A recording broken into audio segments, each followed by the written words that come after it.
ఓం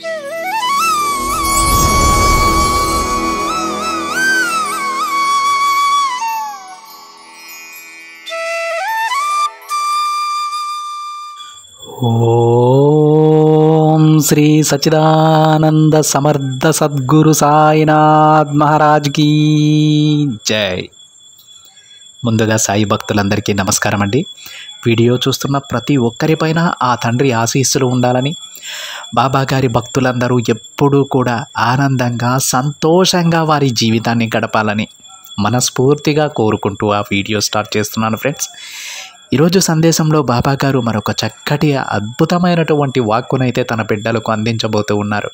అయితే ఈరోజు బాబా గారు తన బిడ్డలకు ప్రసాదించబోతున్న ఆ గొప్ప సందేశం ఏమిటి, ఆ గొప్ప వాక్కు ఏమిటో స్వయంగా ఆ తండ్రి మాటలలోనే విని తెలుసుకుందామండి. ఏది ఏమైనా ఎవరు ఎన్ని చెప్పినా సరే బాబా గారి మాటలలో ఆ సందేశాలు వింటూ ఉంటే మనసుకు చాలా ప్రశాంతంగా ఉంటుందండి. ఎందుకంటే ఆ తండ్రి స్వయంగా దిగి వచ్చి తన బిడ్డలతో మాట్లాడుతున్నప్పుడు తన బిడ్డలకు ఉన్నటువంటి ఆ ధైర్యం వేరేలా ఉంటుంది. మనం చిన్నగా ఉన్నప్పుడు, చిన్నపిల్లలుగా ఉన్నప్పుడు మన పక్కన మన తల్లిదండ్రులు నిలబడి ధైర్యం చెబుతూ ఉంటే ఎంత ధైర్యంగా ఉంటుందో, ఎంత దృఢంగా మనం నిలబడగలమో అంతకంటే ఎక్కువ ధైర్యం బాబా గారు తన బిడ్డలకు ప్రసాదిస్తారు. ఎందుకంటే ఇప్పుడు మనం తెలిసి తెలియక కొన్ని తప్పులు చేస్తూ ఉంటాం. ఆ తప్పుల వల్ల ఎన్నో సమస్యలను మనం కొని తెచ్చుకుంటూ ఉంటాం. వాటి నుంచి బయటపడాలంటే తప్పకుండా ఒక దైవ బలం అనేది మన వెనక ఉండాలండి, తప్పకుండా ఉండాలి. ఆ బలమే మన బాబా గారు. ఆ శక్తి, ఆ అఖండ శక్తి బాబా గారు తన బిడ్డలకు ప్రసాదిస్తారు. తన బిడ్డల వెంటే ఉండి ఎప్పుడూ కూడా ఎటువంటి కష్టం వచ్చినా, అది ఎంత పెద్ద సమస్య అయినా సరే అండి, బాబా గారు తన బిడ్డల వైపు నిలబడి ఆ సమస్యను గట్టెక్కించి వారికి ఒక అద్భుతమైన మంచి జీవితాన్ని ప్రసాదించి మళ్ళీ బాబా గారు తనున్నానని తన బిడ్డలకు నిరూపించుకుంటూ ఉంటారు. ఈ విషయం ప్రతి ఒక్కరికి తెలిసిందే అండి. అలాంటి ఆ తండ్రి ఈరోజు ఒక గొప్ప సందేశాన్ని తన బిడ్డలకు అందించబోతూ ఉన్నారు. ఈ సందేశంలో బాబా గారు ఏమంటున్నారో తెలుసా అండి? బిడ్డ, ఈ దీపావళికి అందరికన్నా ముందుగా నేను నీకు ఒక బహుమతిని ఇస్తున్నానమ్మా. ఆనందంగా అందుకోవాలి తల్లి. దీపావళి వచ్చేసరికి నీ బహుమతి నీకు అందుతుంది. నువ్వు ఎదురు చూసేదే అందులో ఉంటుందిలే అని బాబా గారు అంటూ ఉన్నారండి. ఒక గొప్ప అద్భుతమైనటువంటి సందేశం. ఈరోజు ఒక గొప్ప వరాన్ని ప్రసాదిస్తూ ఉన్నారు బాబా గారు తన బిడ్డలకు. ఈ వచ్చే దీపావళిలోగా బాబా గారు తన బిడ్డలకు ఏదో ఒక బహుమతిని అందజేయబోతూ ఉన్నారట. ఆ బహుమతిలో మనం ఏదైతే కోరుకుంటున్నామో అదే ఉంటుందిలేమ్మా అని బాబా గారు చెప్తూ ఉన్నారు. మరి ఆ అదృష్టవంతులు ఎవరో కానీ ఆ అదృష్టవంతుల వరుసలో అయితే ప్రతి ఒక్క బాబా బిడ్డ ఉండాలని నేను మనస్ఫూర్తిగా కోరుకుంటూ ఉన్నానండి. ఎందుకంటే బాబా గారి బిడ్డలలో చాలామంది చాలా వరకు కూడా కొన్ని సమస్యలతో బాధపడే వాళ్ళు చాలామంది ఉంటారు. బయటికి నవ్వుతూ ఉన్నా కానీ లోపల లోపల దహించుకుపోతూ ఉంటారండి. కొంతమంది బయటకు కనపడనివ్వరు. వాళ్ళు చాలా గొప్పవాళ్ళు. అసలు మనకు చిన్న చిన్న ఇబ్బంది వస్తేనే మనం బయటపడిపోతాము. బాబా గారిని దూషించేంత దూరం వెళ్ళిపోతూ ఉంటారు కొంతమంది. అయితే బాబా గారు నాకేమీ చేయలేదు, అది ఇవ్వలేదు, ఇది ఇవ్వలేదని తప్పులన్నీ ఆయన మీద నెట్టేస్తూ ఉంటారు. కానీ బాబా గారు ప్రతిరోజు ప్రతి సందేశంలో జాగ్రత్తలు చెబుతూనే ఉంటారండి. ఆ జాగ్రత్తలను ఎవరైతే పాటించి ముందుకు వెళ్తూ ఉంటారో వాళ్ళు ఆ సమస్యల నుంచి గట్టెక్కేసి, లేదంటే ఆ సమస్యలలో అసలు పడకుండా పక్క నుంచి వెళ్ళిపోతూ ఉంటారు. కానీ ఎవరైతే విన్నట్టు విని తర్వాత మర్చిపోయి ఒకవేళ పొరపాటున తప్పులు చేస్తూ ఉంటారో వాళ్ళు ఆ సమస్యలలో కూరుకుపోవాల్సి వస్తుంది. ఇందులో మనం గుర్తుపెట్టుకోవాల్సినటువంటి అద్భుతమైన విషయం ఏంటంటే అండి, మనం వినకపోయినా సమస్యల నుంచి తప్పించుకున్న, ఒకవేళ సమస్యలలో ఇరుక్కుపోయినా సరే మళ్ళీ ఆ సమస్యల నుంచి కాపాడేది ఆ తండ్రే. ఆ సమస్యల నుంచి ఈ దారిలో వెళ్తే నువ్వు బయటపడతావమ్మా అని చెప్పేసి ఒక మంచి మార్గాన్ని చూపించి ఆ సమస్య నుంచి బయటపడేసి మళ్ళీ మన జీవితాన్ని యథావిధిగా సక్రమంగా కొనసాగేలాగా బాబా గారు ఆశీర్వదిస్తారు. అంతే కదండి. మరి తల్లిదండ్రులకి బిడ్డల మీద ఉన్నటువంటి ప్రేమ అలా ఉంటుంది. వాళ్ళు ముందు హెచ్చరిస్తారు, మనం వినలేదనుకోండి దండిస్తారు, తరువాత మళ్ళీ బుజ్జగించుకొని దగ్గరకు తీసుకొని మళ్ళీ ముందుకు నడిపిస్తూ ఉంటారు. అదేవిధంగా బాబా గారికి ప్రపంచమంతా కూడా అందరూ తన బిడ్డలే అండి. తన బిడ్డలు తప్పు చేస్తే యథావిధిగా దండిస్తారు ఒక తండ్రి స్థానంలో ఉండి. ఆ తర్వాత మళ్ళీ ఆయనే దగ్గరకు తీసుకొని ఒక గొప్ప జీవితాన్ని తన బిడ్డలకు ప్రసాదిస్తారు. అయితే ఇక్కడ మనం గుర్తుపెట్టుకోవాల్సిందంటే ఏంటంటే ఫ్రెండ్స్, కొంతమందికి కొన్ని లోటు అనేది, ఒక్కొక్కరికి వచ్చేటువంటి లోటు అనేది అది భర్తీ చేయలేని విధంగా ఉంటుందండి.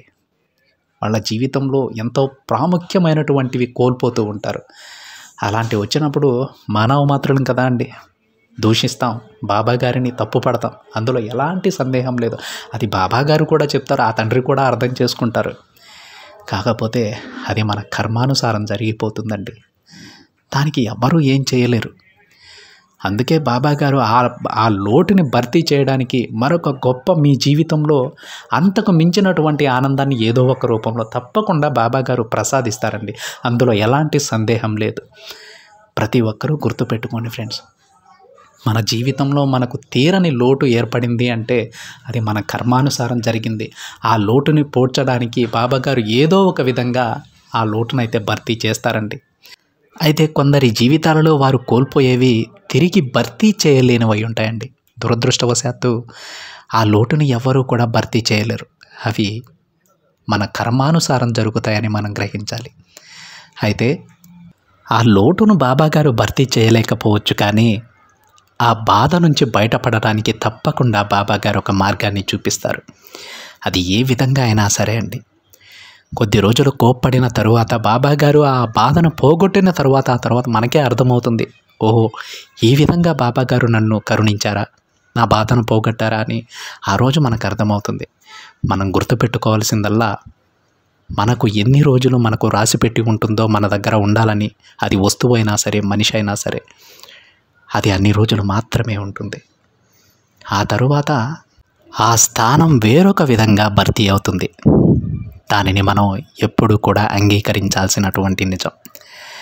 అయితే బాబాగారు తన బిడ్డలను ఎప్పుడూ కూడా క్షేమంగా సంతోషంగా చూస్తారనే దానికి నిదర్శనం ఏమిటంటే, ప్రతిరోజు బాబాగారు చెప్పేటువంటి సందేశంలో ఎంతోమంది బిడ్డల యొక్క జీవితాల గురించి చెబుతూ ఉంటారు.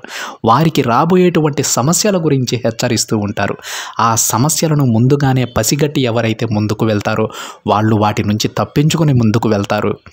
ఎవరైతే ఆ సమస్యలను ఆ సమయంలో గుర్తుపట్టలేరో ఆ ఊబిలో చిక్కుకుపోతారు.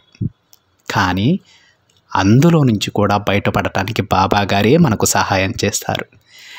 ఎల్లవేళలా ఏ బిడ్డనైనా తన మాట విన్నా వినకపోయినా సరే ప్రతి బిడ్డ యొక్క సంక్షేమాన్ని చూసేది సాక్షాత్తు ఆ తండ్రి, మనం నమ్ముకున్నటువంటి ఆ సాయినాథుడే. ఆ తండ్రి ఈరోజు తన బిడ్డలతో ఈ విధంగా చెప్తూ ఉన్నారండి. కొంచెం శ్రద్ధగా వినండి ఫ్రెండ్స్. బాబాగారు ఏమంటున్నారంటే, బిడ్డ, నేను నీ కోసం ఈ దీపావళికి పంపిన కానుకని అందుకుంటావు కదా. అయితే ఒక్కసారి నీ బాబా మాట విను తల్లి. నీకోసం ఈ దీపావళికి ఒక మంచి శుభవార్తతో రాబోతున్నాను. వెంటనే విను. చూడమ్మా, ఈ దీపావళి నుంచి నీకంతా కూడా శుభమే జరగబోతోంది. ఇప్పటి వరకు నీ జీవితంలో ఎన్ని కష్టాలున్నా, ఎన్ని సమస్యలున్నా కానీ అవన్నీ కూడా ఈ దీపావళితో తొలగిపోబోతున్నాయి. ఈ దీపావళి నీకు ఒక మంచి జీవితాన్ని అందిస్తుంది బిడ్డ. నువ్వు ఎదురు చూసే శుభవార్తలన్నీ నిన్ను వెతుక్కుంటూ వస్తాయి. ఇది నీ సాయి మాటగా గుర్తించుకో. తప్పకుండా అదే జరుగుతుంది. ఏదైతే నువ్వు జరగడం లేదని ఇన్ని రోజులుగా బాధపడుతున్నావో అది తప్పకుండా జరిపిస్తానమ్మా. నువ్వు ఎన్నోసార్లు నా దగ్గరకు వచ్చి, బాబా, ఎన్ని ప్రయత్నాలు చేసినా, ఎంత కష్టపడ్డా కానీ నేను కోరింది నా చేతి వరకు వచ్చి జారిపోతుంది. తండ్రి, దీనికి మార్గం లేదా, దీనికి పరిష్కారమే లేదా బాబా అని బాధపడ్డావు కదా తల్లి. అది నేను విన్నానమ్మా. ఇక నీకు ఆ బాధ అనవసరం తల్లి. నీ కష్టాలన్నీ కూడా ఈ దీపావళితో తొలగిపోతాయి. ఇక నీ ప్రతి ప్రయత్నంలో విజయం సాధిస్తావమ్మా. కాబట్టి నీ ప్రయత్నాన్ని అస్సలు వదులుకోకు. నీకు తోడుగా నీ సాయి తండ్రిని నేనున్నాను కదా. నా బిడ్డలను నేను కాకపోతే ఇంకెవరు కాపాడుతారు చెప్పు. నువ్వు ఎక్కడ ఉన్నా సరే నేను నీతోనే ఉంటాను. నిన్ను అడుగడుగునా కాపాడుకుంటూ ఉంటాను. ధైర్యంగా ఉండమ్మా. నీకు ఒక విషయం చెబుతాను, విను తల్లి. ఈ జీవితం ఎంతో అందమైనది. అలాంటి జీవితాన్ని ఆనందంగా జీవించాలి. ఎప్పుడూ కూడా పగలు ప్రతీకారాలకు నీ మనసులో చోటు ఇవ్వద్దు. సంతోషంగా గడపడానికి ప్రయత్నించు. ప్రతిరోజు, ప్రతి క్షణం, ప్రతి నిమిషం ఎప్పుడూ ఆనందంగా ఉండటానికే ప్రయత్నించు. ఎప్పుడు ఏ పని మొదలుపెట్టినా సరే అందులో నువ్వు విజయం సాధిస్తావని మనస్ఫూర్తిగా నమ్ము. తప్పకుండా అందులో విజయం నువ్వు సాధించి తీరుతావు తల్లి. ఆ విధంగా ఈ తండ్రి నిన్ను ఆశీర్వదిస్తాడు. నీ సాయి చెప్పింది అర్థమైంది కదా తల్లి? ఈ దీపావళి పండుగ నీ జీవితంలో వెలుగును నింపుతుందమ్మా. ఇక నువ్వు ఒక కొత్త జీవితాన్ని మొదలు పెట్టబోతున్నావు. ఆనందంగా ఉండు తల్లి. నీకు అంతా మంచే జరుగుతుంది.